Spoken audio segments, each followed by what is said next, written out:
600 kilometer partly by car and partly by train, he takes 8 hours to reach. If he travel 120 kilometer by train and rest by car, he will take 20 minutes more if he travel 200 kilometer by train and rest by car.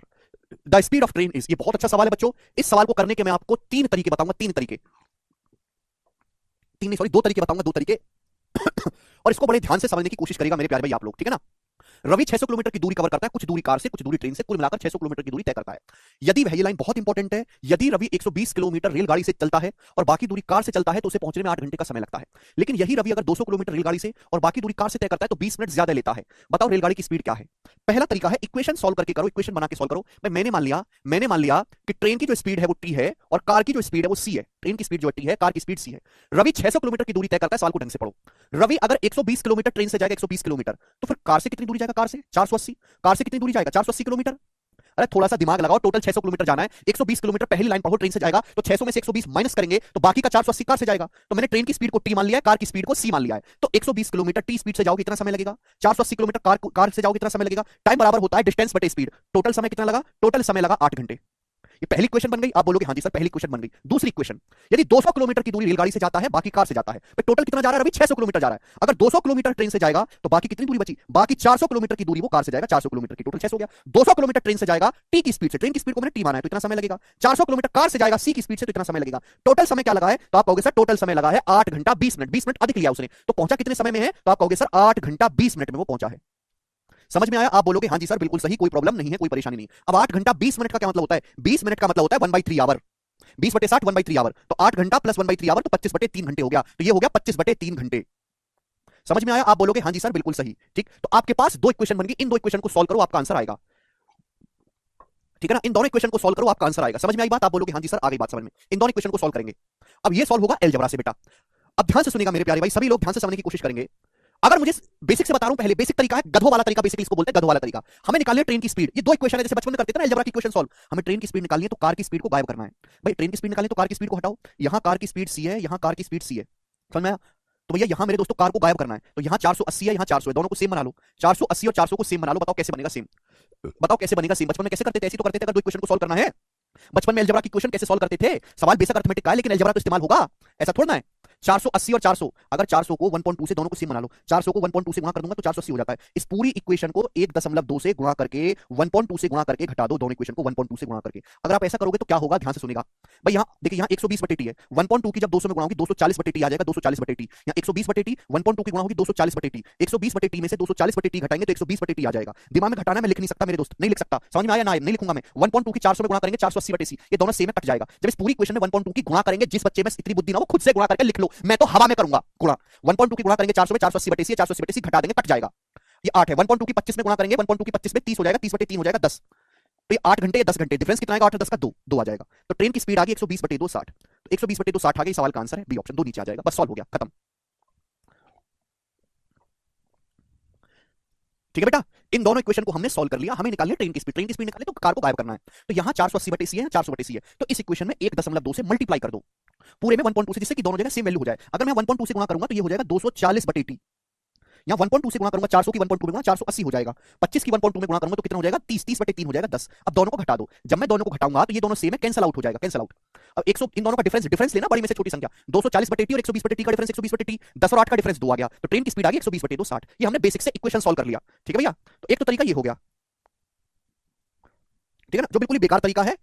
ठीक है भाई, ऐसे आपको नहीं करना है paper में। दूसरा तरीका हो गया जी आपको यहाँ पे ऑप्शन से। ये तो मैंने आपको बता दिया, जो हमने बेसिक से इक्वेशन सॉल्व करनी। जिनको नहीं आता वो अलजेब्रा में सीखना, इक्वेशन सॉल्व करना छोड़ दो। ठीक है ना, जब अलजेब्रा पढ़ाऊंगा तो सिखाऊंगा ऑप्शन से। क्यों? दूसरा तरीका है कि मैं सवाल को सॉल्व भी नहीं करूंगा, मैं कोई इक्वेशन सॉल्व भी नहीं करूंगा, मैं इसको ऑप्शन से पिक कर लूंगा। जो ऑप्शन इसको सेटिस्फाई करेगा वो उसका आंसर होगा। देखिए बहुत छोटी छोटी क्वेश्चन है, कोई मुश्किल तो है नहीं, बहुत ही इजी है। अगर मैं पहली क्वेश्चन को देखूं तो 120/t प्लस 480/c बराबर 8 है।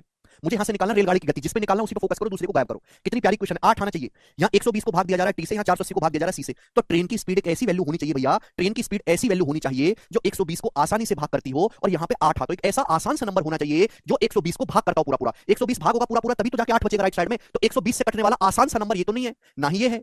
1 बचा 60, 1 बचा 40। चलो मैं 60 को चेक करके देख लेता हूं, कहीं मेरा 60 तो आंसर नहीं है। अगर मैंने ट्रेन की स्पीड को 60 मान लिया, 60 की 120 ट्रेन की स्पीड को 60 मान लिया, कि माना ट्रेन की स्पीड मैंने 60 मान ली, क्योंकि 60 120 से कटता है 60।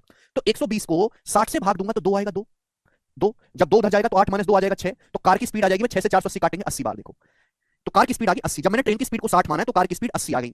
अब क्या ये वैल्यू दूसरी इक्वेशन को सेटिस्फाई करती है? अगर दूसरी इक्वेशन सेटिस्फाई हो गई तो यही आंसर है, और नहीं सेटिस्फाई हुई तो फिर मैं चौथा चेक करूंगा। भाई ट्रेन की स्पीड को मैंने 60 माना है, 200 को 60 से भाग दूंगा 10/3 आएगा। कार की स्पीड आई है 80, 400 को 80 से भाग दूंगा 5, 3 पंजे 15 प्लस 10 25/3 संतुष्ट हो रहा है, डाटा सेटिस्फाई हो रहा है, यानी कि यही सवाल का आंसर है बी ऑप्शन। तो मैंने ऑप्शन से चूज कर लिया, सवाल को सॉल्व ही नहीं किया। ये इसका बेस्ट तरीका है कि सवाल को ऑप्शन से चेक कर लो बिना सॉल्व करें। मुझे लगता है कि ये भी आपको समझ में आया होगा, ठीक है। बहुत धीरे धीरे समझा रहा हूं, 15 मिनट से एक ही सवाल समझा रहा हूं, ठीक है ना। फिर भी कुछ बालकों को नहीं समझ में आएगा क्योंकि उनमें दिमाग ही नहीं है इतना समझने लायक, भगवान ने दिया ही नहीं है, ठीक। तीसरा तरीका मैं बता रहा हूं, शिफ्टिंग। तीसरा तरीका मैं आपको सिखा रहा हूं, शिफ्टिंग। शिफ्टिंग एक ऐसा मेथड है जिसमें ना तो कोई इक्वेशन सॉल्व करनी पड़ेगी, ना ही कोई ऑप्शन चेक करना पड़ेगा, और आप इजीली कर पाओगे, ठीक है ना। ये प्रॉफिट लॉस में भी लगता है शिफ्टिंग। हमने आपको परसेंटेज में, इलेक्शन में भी लगा के दिखाया, इलेक्शन वाले सवालों में, कमीशन वाले सवालों में, ठीक है ना। तो ये अर्थमेटिकली कई सारे सवालों में लगता है। शिफ्टिंग का मतलब होता है किसी सवाल को अपनी सुविधा के हिसाब से चेंज कर लो। जैसे ध्यान सुनिएगा, भाई ये है ट्रेन और ये रहा कार। एक आदमी 600 किलोमीटर की दूरी तय करता है। यदि वो ट्रेन से 120 किलोमीटर जाता है ट्रेन से, तो कार से कितना जाएगा? कार से जाएगा फिर 480 किलोमीटर। समय कितना लगता है उसको जाने में? समय लगता है उसको 8 घंटे, 8 आवर, 8 आवर। बोला यदि वो 200 किलोमीटर ट्रेन से जाएगा 200 किलोमीटर, तो कार से कितना जाएगा? 400 किलोमीटर, 400 किलोमीटर। तो 20 मिनट ज्यादा लगता है, यानी कि 8 घंटे से 20 मिनट ज्यादा लगता है। तो कितना समय लगता है? 8 घंटा 20 मिनट, 8 आवर 20 मिनट का समय लगता है। तो पूछा रेलगाड़ी की स्पीड कितनी है? रेलगाड़ी की स्पीड आपको सवाल में ट्रेन की स्पीड निकालनी है, ट्रेन की स्पीड यही है ना। 120 किलोमीटर ट्रेन से गया, 480 किलोमीटर कार से गया, 8 घंटे लगा। 200 किलोमीटर यदि ट्रेन से जाता है तो बाकी का 400 कार से जाएगा, समय लगेगा 20 मिनट ज्यादा। 8 घंटे से 20 मिनट ज्यादा हो जाएगा, 8 घंटा 20 मिनट। ट्रेन की स्पीड निकालनी है। बच्चों ध्यान से सुनिएगा, शिफ्टिंग उस सवाल में अप्लाई होगा जहां सम बराबर हो, सम फिक्स हो। देखो 120 प्लस 480 600, 200 प्लस 400 600। जिस भी सवाल में दुनिया के सम बराबर दिखाई दे रहा है, सम, वहां हर एक सवाल में शिफ्टिंग मेथड लग जाएगा। कैसे लगता है? ध्यान सुनिएगा, जब तक पूरी बात समझाओ तो मुर्दे की तरह सुनते रहना। अगर ट्रेन की स्पीड निकालनी है तो कार की स्पीड को जीरो बनाओ, कार से चली गई डिस्टेंस को जीरो बनाओ। अगर सारी की सारी डिस्टेंस 600 किलोमीटर ट्रेन से चली जाए तो जाने में कितना समय लगेगा, अगर यह पता लग गया तो क्वेश्चन सॉल्व हो जाएगा। आपको पूछा रेलगाड़ी की गति, टोटल कितनी डिस्टेंस जा रहे हो? 600। अगर 600 किलोमीटर सारी की सारी डिस्टेंस ट्रेन से जाए, कार से दूरी जाए ना, अगर समय पता लग गया तो क्वेश्चन सॉल्व हो जाएगा। ध्यान सुनिएगा, हमें ट्रेन की स्पीड निकालनी है, बढ़ती डायरेक्शन में काम करो, बढ़ती डायरेक्शन में देखो। जब ट्रेन से 80 किलोमीटर एक्स्ट्रा जाते हैं, पहले ट्रेन से 120 जा रहे थे, अब 200। जब ट्रेन से 80 किलोमीटर एक्स्ट्रा जाते हैं, 80 किलोमीटर, तो समय 20 मिनट ज्यादा लगता है। समय कितना ज्यादा लग रहा है? 20 मिनट, 20 मिनट ज्यादा लग रहा है, 20 मिनट समय ज्यादा लग रहा है। ध्यान सुनिएगा, जब ट्रेन से 80 किलोमीटर एक्स्ट्रा जा रहे हैं, 80 किलोमीटर, तो समय 20 मिनट ज्यादा लग रहा है। ट्रेन से 80 किलोमीटर एक्स्ट्रा जाएंगे तो कार से ऑटोमेटिकली 80 किलोमीटर कम जा रहे हैं, देख लो। जब ट्रेन, हमेशा बढ़ती डायरेक्शन में काम करो, जब ट्रेन से 80 किलोमीटर एक्स्ट्रा जा रहे हैं तो ऑटोमेटिकली कार से 80 किलोमीटर कम जा रहे हो, कार से 80 किलोमीटर कम जा रहे हो, समय कितना एक्स्ट्रा लग रहा है? 20 मिनट। आप बोलोगे हाँ जी सर बिल्कुल सही। मैं कहना चाहता हूं कि अगर ये 400 किलोमीटर की दूरी आप कार से ना जाके, ये 400 किलोमीटर की दूरी कार से ना जाके सारी की सारी डिस्टेंस अगर ट्रेन से ट्रेवल करोगे, अगर आप सारी की सारी डिस्टेंस ट्रेन से ट्रेवल करोगे तो कितना समय लगेगा? ये डिस्टेंस 400 किलोमीटर कार से ना जाके, यानी कि कार से 400 किलोमीटर कम जाओ, कार से कितना जाओ? 0 किलोमीटर। कोई डिस्टेंस कार से ना चल के ये सारी डिस्टेंस आप ट्रेन से चलोगे तो ट्रेन में से कितना जाओगे? 200 प्लस 400 600 किलोमीटर। ट्रेन से जाओगे मेरे दोस्तों कितना? 600 किलोमीटर। कितना समय एक्स्ट्रा लगेगा? जवाब दो मेरे प्यारे भाई, कितना समय एक्स्ट्रा लगेगा? तो थोड़ा दिमाग लगाओ प्लीज, भगवान के लिए दिमाग लगा लो। 80 किलोमीटर का बटे 4 होता है 20 मिनट। ट्रेन से 80 किलोमीटर एक्स्ट्रा गए, 20 मिनट ज्यादा लगा। अब 80 का 5 गुना है 400, 80 का 5 गुना है 400, 80 का 5 गुना है 400, तो 20 का 5 गुना 100 मिनट आएगा। 20 का 5 गुना 100 मिनट आएगा कि नहीं आएगा? आप बोलोगे हाँ जी सर आएगा, आएगा सर। 80 का 5 गुना 400, 20 का 5 गुना 100, सेम मल्टीप्लाई होगा। आप 5 गुना एक्स्ट्रा जा रहे हो, 5 गुना, समय भी 5 गुना एक्स्ट्रा लगेगा, 100 मिनट। 8 घंटे 20 मिनट में अगर 100 मिनट में जोड़ दूंगा तो कितना हो जाएगा? 10 घंटे नहीं हो जाएगा? 10 घंटे। 8 घंटे 20 मिनट में अगर मैं 100 मिनट जोड़ दूंगा 10 घंटे हो जाएगा कि नहीं? यानी कि अगर आदमी सारी की सारी डिस्टेंस 600 किलोमीटर ट्रेन से जाएगा, ट्रेन से, तो उसे 10 घंटे लगेगा। आदमी अगर सारी की सारी डिस्टेंस 600 किलोमीटर ट्रेन से जाएगा तो उसे 10 घंटे लगेगा। ट्रेन से सारी की सारी डिस्टेंस 600 किलोमीटर आदमी ट्रेन से जाएगा तो 10 घंटे लगेगा। तो ट्रेन की स्पीड कितनी है? 60। सवाल का आंसर है बी ऑप्शन। ये हो गया शिफ्टिंग मेथड। 600 कहां से बेटा? सवाल दिया है, सवाल। अगर ऐसे डाउट है 600 कहां से आया, ये कहां से आया, 20 मिनट कहां से, तो सवाल पढ़ लिया करो। ये है शिफ्टिंग मेथड, जो कि बेस्ट मेथड है। अब आपके मन में यह भी डाउट आ सकता है, सर अगर कार की स्पीड पूछी होती, सर ये तो आपने बता दिया ट्रेन की स्पीड के बारे में, अगर हमसे सवाल में ट्रेन की स्पीड ना पूछकर अगर हमसे कार की स्पीड पूछी होती तो हम कैसे करते? अगर कार की स्पीड पूछी होती तो बच्चों तब भी सवाल सॉल्व होता। अगर हमसे सवाल में ट्रेन की स्पीड ना पूछकर अगर कार की स्पीड पूछी होती तो क्वेश्चन कैसे सॉल्व होता? तो क्या करते? तो हम कार पे फोकस करते। अगर हमसे कार की स्पीड पूछी है तो मैं सारी की सारी दूरी 600 किलोमीटर चलाता कार से और ट्रेन से जाता 0। समझ में लॉजिक क्या है कि हमें कार की स्पीड पूछी है तो सारी डिस्टेंस कार से ट्रेवल करानी है, ट्रेन से कितना जाना है? 0। ट्रेन से कोई डिस्टेंस नहीं जानी। आप बताओ, हमेशा बढ़ती डायरेक्शन में काम करना है। जब कार से 400 की बजाय 480 किलोमीटर जाते हो, जब कार से 80 किलोमीटर एक्स्ट्रा जाते हो 80 किलोमीटर, तो समय क्या हो रहा है? उल्टा देखो, 8 घंटे 20 मिनट की बजाय 8 घंटा लग रहा है, 20 मिनट समय कम लग रहा है। बढ़ती डायरेक्शन में काम करना है। जब कार से 80 किलोमीटर एक्स्ट्रा जाते हो कार से, तो समय 20 मिनट कम लग रहा है। 8 घंटे 20 मिनट की बजाय 20 मिनट 8 घंटा लग रहा है, 20 मिनट कम। मैं चाहता हूं कि ट्रेन से कोई दूरी ना जाए। ये 120 किलोमीटर ट्रेन से ना चल के अगर आप कार से ही चलोगे, 120 किलोमीटर आप कार से जाओगे तो कितना समय कम लगेगा मेरे दोस्तों? ये 120 किलोमीटर ट्रेन से ना चल के, ट्रेन से तो जाओगे 120 किलोमीटर कम और कार से जाओगे 120 किलोमीटर एक्स्ट्रा मेरे दोस्तों। ये 120 किलोमीटर की दूरी ट्रेन से ना चलकर अगर कार से जाओगे तो कितना समय कम लगेगा मेरे दोस्तों? जवाब दो भाई। 80 को 4 से भाग देने पर 20 आ रहा है, तो 120 को अगर मैं 120 को 4 से भाग दूंगा तो 30 मिनट आएगा कि नहीं आएगा? आप बोलोगे हाँ जी सर आएगा, सर आएगा।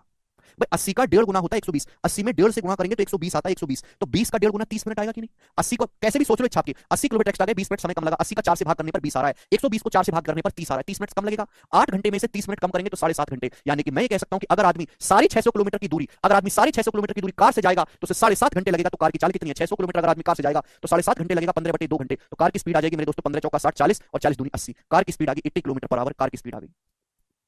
खत्म।